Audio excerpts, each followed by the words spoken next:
Hi നമസ്കാരം. ഇന്നത്തെ വീഡിയോയിലേക്കും ചായക്കൂട്ടിലേക്ക് എല്ലാവർക്കും സ്വാഗതം. അപ്പോൾ ഇന്ന് ഞാൻ നിങ്ങളായിട്ട് ഷെയർ ചെയ്യാൻ പോകുന്നത് ഒരു ലഞ്ചിന്റെ കോംബോ ആണ്. ഞാൻ ഇന്ന് ലഞ്ചിന് ഉണ്ടാക്കുന്നത് നെല്ലിക്ക വെച്ചിട്ട് ഒരു പുളിശ്ശേരി, പിന്നെ ബീട്രൂട്ട് തോരനാണ്. ബീട്രൂട്ട് തോരൻ നമ്മളെല്ലാവരും സാധാരണ ഉണ്ടാക്കുന്നതായിരിക്കും. ഞാൻ മുമ്പ് വീഡിയോയിൽ ഇട്ടിട്ടുണ്ട് ബീട്രൂട്ട് തോരൻ. എന്നാലും ഒരു കോംബോ പോലെ കാണിക്കുമ്പോൾ രണ്ടും കൂടി കാണിക്കാമെന്ന് വിചാരിച്ചിട്ടാണ്. നെല്ലിക്ക പുളിശ്ശേരിയാണ് ഇന്നത്തെ സ്പെഷ്യൽ. അപ്പോൾ അതെല്ലാവരും ഉണ്ടാക്കി നോക്കണം. നെല്ലിക്ക മേടിക്കുമ്പോഴൊക്കെ, ഇപ്പോൾ നെല്ലിക്കൊക്കെ എല്ലാ സമയത്തും കിട്ടുന്നതാണ്. പണ്ടൊക്കെ സീസണിൽ മാത്രമേ നെല്ലിക്ക വരുള്ളൂ. അപ്പോൾ നമ്മൾ മേടിച്ച് അച്ചാറിടുകയോ അങ്ങനെയൊക്കെ ചെയ്യണം. ഇപ്പോൾ ഉപ്പിലിട്ട് വെക്കുകയോ അങ്ങനെയൊക്കെ ചെയ്യും നമ്മൾ. പക്ഷേ ഇപ്പോൾ എന്ന് പറഞ്ഞാൽ നെല്ലിക്ക എപ്പോഴും കിട്ടുന്നുണ്ട്. അപ്പോൾ നെല്ലിക്ക കിട്ടുമ്പോൾ ഞാൻ നെല്ലിക്ക കൊണ്ട് ഒന്ന് രണ്ട് ഐറ്റംസ് മുമ്പ് കാണിച്ചിരുന്നു. പണ്ട് ഞാനൊരു നെല്ലിക്കയുടെ അച്ചാർ ഇട്ടിട്ടുണ്ടായിരുന്നു ഡ്രൈ ആയിട്ട്. അപ്പോൾ ഞാനൊരു അച്ചാർ കാണിക്കാം. നെല്ലിക്ക ഒരു ഇന്നല്ല വേറൊരു ദിവസങ്ങളിലായിട്ട് കാണിക്കാം. അപ്പം നെല്ലിക്ക മേടിച്ചപ്പോൾ ഞാൻ വിചാരിച്ചു അതുകൊണ്ട് 2-3 ഐറ്റംസ് ഒക്കെ കാണിക്കാമെന്ന്. അപ്പം നെല്ലിക്ക കൊണ്ട് ഒരു അരച്ചെലിക്കയും ഒരു അച്ചാറും ഒക്കെ ഞാൻ കാണിച്ചു തരാം. അപ്പോൾ നമുക്ക് ഇന്നത്തെ പരിപാടിയിലേക്ക് പോവാം. അപ്പോൾ ഈ പുളിശ്ശേരി ഉണ്ടാക്കാൻ വേണ്ടിയിട്ട് ഞാൻ കുറച്ച് നെല്ലിക്ക വാങ്ങിയിട്ടുണ്ടായിരുന്നു. പല കൂട്ടാനുകൾ ഉണ്ടാക്കാമെന്ന് വിചാരിച്ചാൽ അച്ചാറിടാനൊക്കെ വാങ്ങിയതാണ്. അപ്പോൾ ഞാനത് ഒന്ന് ആവി കയറ്റി വെച്ചിട്ടുണ്ട്. അതിലപ്പോൾ ഒരു 5-6 നെല്ലിക്ക എടുത്തിട്ട് ഞാനിങ്ങനെ കഷ്ണങ്ങളാക്കിയിട്ട് കൂട്ടാൻ്റെ കഷ്ണത്തിന് വേണ്ടി നമ്മൾ ഇടുകയാണ്.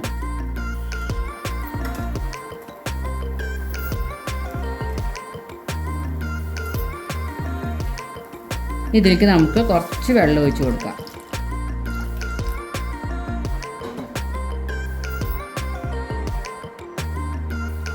ഇനി നമ്മൾ ഇതിലേക്ക് ആവശ്യമുള്ള കുറച്ച് കൂട്ടാനിലേക്ക് ആവശ്യമുള്ള മഞ്ഞൾപ്പൊടി, പിന്നെ കൂട്ടാനൊരു കളറ് കിട്ടാനും നെല്ലിക്കയിലേക്ക് ഇത്തിരി എരിവ് പിടിക്കാനായിട്ട് കുറച്ച് മുളക് പൊടി, പിന്നെ കൂട്ടാനിലേക്ക് ആവശ്യത്തിനുള്ള ഉപ്പ്. നമുക്ക് പിന്നെ അവസാനം വേണമെങ്കിൽ നോക്കിയിട്ട് ഇട്ട് കൊടുക്കാം.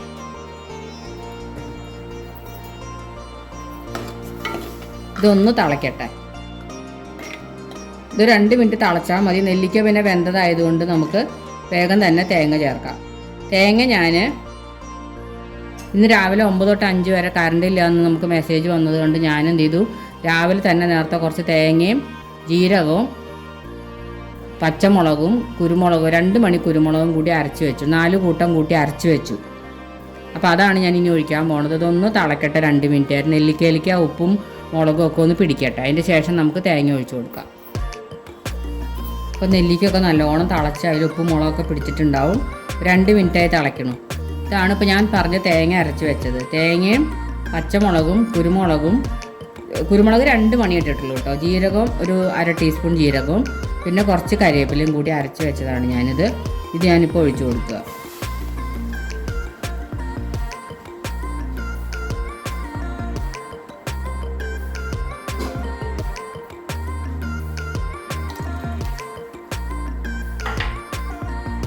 ഇനി ഇത് വല്ലാണ്ട് തിളയ്ക്കാൻ പാടില്ല.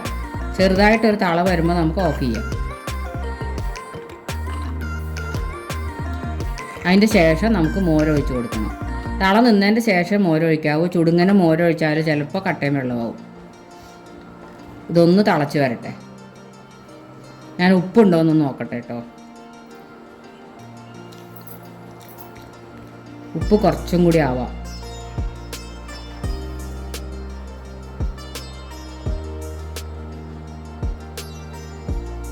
ഇനി മോരും കൂടി ഒഴിക്കുമ്പോഴത്തേക്ക് ചിലപ്പോൾ കൂടുതൽ വേണ്ടി വരും. അതുകൊണ്ടാണ് ഞാനിപ്പോൾ കുറച്ച് ഉപ്പിട്ടെ. ഇത് തള വന്നു തുടങ്ങിയിട്ടുണ്ട്. ഞാൻ അടുപ്പ് ഓഫ് ചെയ്യാണ്. ഇനി മൺചട്ടി ആയ കാരണം ഇതിൽ തന്നെ ഇരുന്നിട്ട് തിളച്ചോളൂ. 2 മിനിറ്റ് കഴിഞ്ഞ് നമുക്ക് മോരൊഴിച്ച് കൊടുക്കാം. ഇപ്പോൾ തളയൊക്കെ ഒന്ന് മാറിയിട്ടുണ്ട്. ഇനി നമുക്ക് ഇതിലേക്ക് ആവശ്യത്തിനുള്ള മോരൊഴിച്ച് കൊടുക്കാം. നിങ്ങൾക്ക് പുളിക്ക് ആവശ്യത്തിനും കൂട്ടാനും ആവശ്യത്തിനുള്ള മോരൊഴിച്ച് കൊടുക്കാം.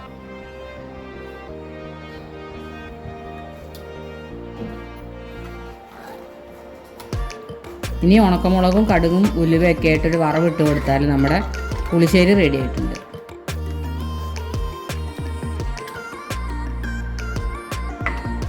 ഇനി നമുക്കിതിലേക്കൊരു വറവിട്ട് കൊടുക്കാം. ഇപ്പോൾ പാൻ വെച്ച് ചൂടായിട്ടുണ്ട്. വറുത്തിടാനായിട്ട് കുറച്ച് വെളിച്ചെണ്ണ ഒഴിച്ച് കൊടുത്തിട്ട് അതൊന്ന് ചൂടാവുമ്പോൾ കടുകും ഉലുവയും കൂടി ഇട്ട് കൊടുക്കാം.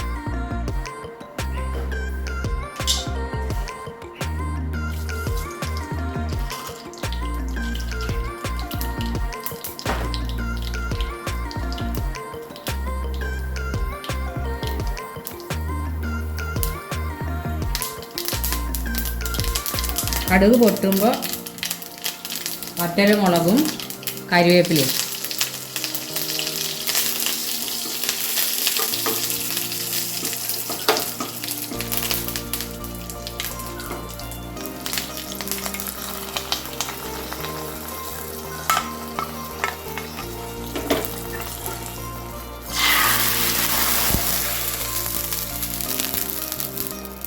നമ്മുടെ പുളിശ്ശേരി റെഡി ആയിട്ടുണ്ട്.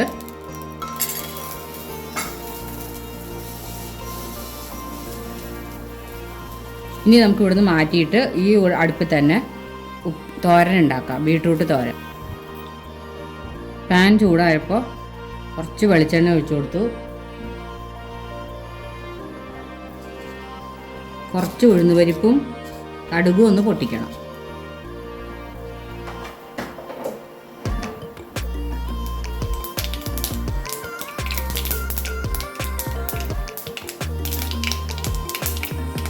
കടുകൊക്കെ ഒന്ന് പൊട്ടി വന്നിട്ടുണ്ട്. ഞാൻ കുറച്ച് സവോള പൊടിയായിട്ട് അരിഞ്ഞിട്ട് കൊടുക്കാം.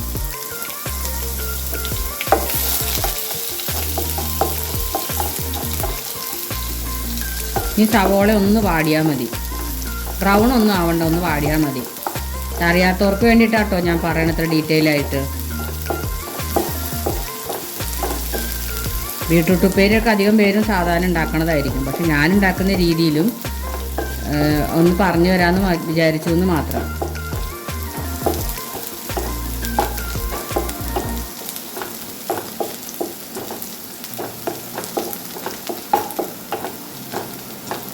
ഇതൊന്ന് പാടട്ടെ.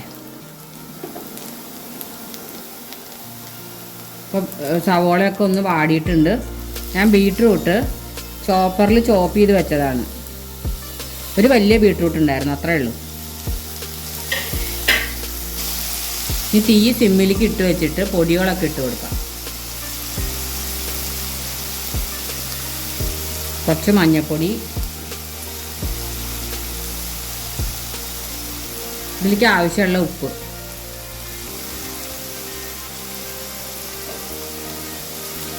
മുളക് പൊടി ഇടണം. അത് നമുക്കിതൊന്ന് വെന്തതിൻ്റെ ശേഷം ഇട്ട് കൊടുക്കാം. ഞാൻ വെള്ളമൊന്നും ഒഴിക്കുന്നില്ല. ബീട്രൂട്ട് നല്ലോണം പൊടി പൊടിയായിട്ട് അരിഞ്ഞിട്ടുണ്ട്. പിന്നെ അതിൽ തന്നെ ചെറുതായിട്ടൊരു വെള്ളമയം ഉണ്ട്. അപ്പോൾ അതിൽ തന്നെ സിമ്മിലിട്ട് വെച്ചാൽ വെന്തോളും. ഒട്ടും വെള്ളം ഒഴിക്കണ്ട. ഇങ്ങനെ ഒന്ന് പൊത്തി വെച്ച് കൊടുത്താൽ മതി. കഷ്ണമായിട്ട് ഇടണമെങ്കിൽ കുറച്ച് വെള്ളം ഒഴിച്ചിട്ട് വേവിക്കണം കേട്ടോ. ഇത് ഞാനിങ്ങനെ ചോപ്പറിൽ നല്ല ഫൈനായിട്ട് ചോപ്പ് ചെയ്തതുകൊണ്ട് വെള്ളം ഒന്നും ഒഴിക്കണ്ട. ഇതേപോലെ ഒന്ന് വെന്താൽ മതി. നമുക്കൊന്ന് മൂടി വെച്ച് കൊടുക്കാം.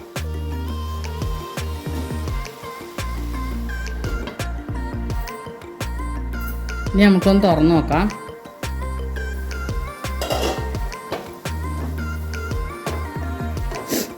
ഇപ്പോൾ ബീട്രൂട്ടൊക്കെ നന്നായിട്ട് വെന്തിട്ടുണ്ട്. ഇനി നമുക്ക് കുറച്ച് മുളക് പൊടി ഇട്ട് കൊടുക്കാം.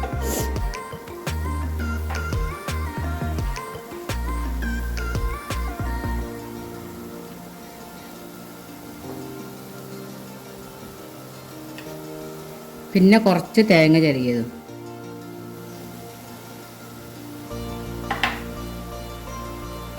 നല്ലോണം കരിവേപ്പില ഇട്ട് കൊടുക്കുക. ഇതുപോലെയല്ല നിങ്ങൾ ഉണ്ടാക്കണമെന്ന് വെച്ചാൽ ഇതുപോലെ ഒന്ന് ഉണ്ടാക്കി നോക്കൂ കേട്ടോ, നല്ല ടേസ്റ്റാണ്.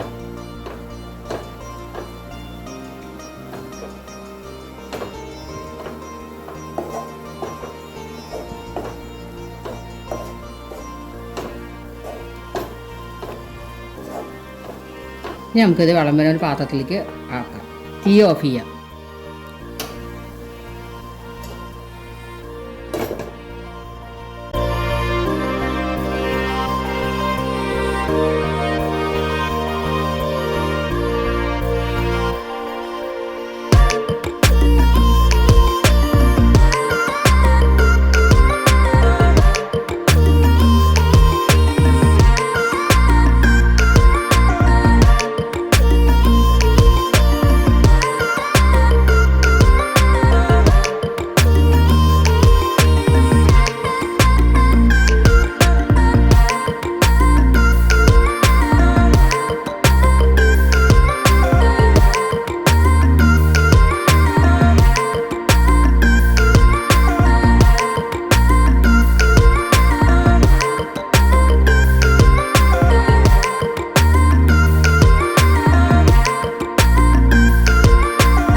അപ്പോൾ ഇന്നത്തെ ലഞ്ച് കോംബോ എല്ലാവർക്കും ഇഷ്ടപ്പെട്ടു എന്ന് വിചാരിക്കുന്നു. എല്ലാവരും ഇതുപോലെയൊക്കെ ഉണ്ടാക്കി നോക്കുക. അപ്പോൾ ഞാൻ ഇനി ഇടയ്ക്ക് ഇങ്ങനെ ഞാൻ ഉണ്ടാക്കുന്ന ലഞ്ച് കോംബോസൊക്കെ ഇട്ട് കാണിക്കാം. അപ്പോൾ എല്ലാവരും ഇനി ഇത് കണ്ടുകൊണ്ടിരിക്കുന്നവർ സബ്സ്ക്രൈബ് ചെയ്തിട്ടില്ലെങ്കിൽ സബ്സ്ക്രൈബ് ചെയ്യുക, ലൈക്ക് ചെയ്യുക, ഷെയർ ചെയ്യുക. അപ്പോൾ നമുക്ക് വേറെ വീഡിയോ ആയിട്ട് വരണ വരെ ബൈ.